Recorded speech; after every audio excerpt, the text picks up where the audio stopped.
Hello and welcome to a new lesson. In this lesson we will see how can we prevent an user from managing service using systemctl mask command. But first, let's know why we may prevent other users on the system from managing a specific service.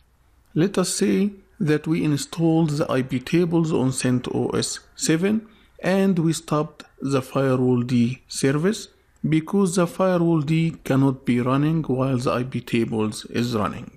After I stopped the firewall-D service, I want to be sure that any other system administrator on the system can't accidentally starting the firewall-D to prevent issues that could happen on the system if both firewall-D and IP tables are running together. So let's mask the firewall-D service.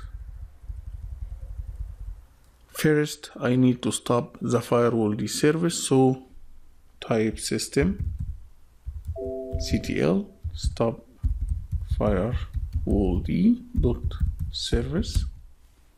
Now let's mask the firewall-D. I will type systemctl, then mask firewall-d.service and press enter. Now the firewall-D service should be masked. So let's verify that. I will type systemctl status firewall-d.service. As you see, the service is masked. Now let's try to start the firewall-D service and see what will happen. To start the service, I will type systemctl start firewall-d.service. As you see, I got a message, failed to issue method call. Unit firewall-D service is masked. Okay, as you see now, no one can start the firewall-D service, and to enable managing the service again, I will run systemctl, but this time I will type unmask, then the service name, which is firewall-d.service. Now press enter. Sorry, it should be unmask. Now press enter. Let's clear the screen.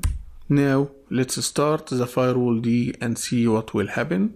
So systemctl start firewall-d.service and press enter. As you see, the service has been started successfully, and to verify that, I will run the systemctl status and press enter. As you see, the service is active and running.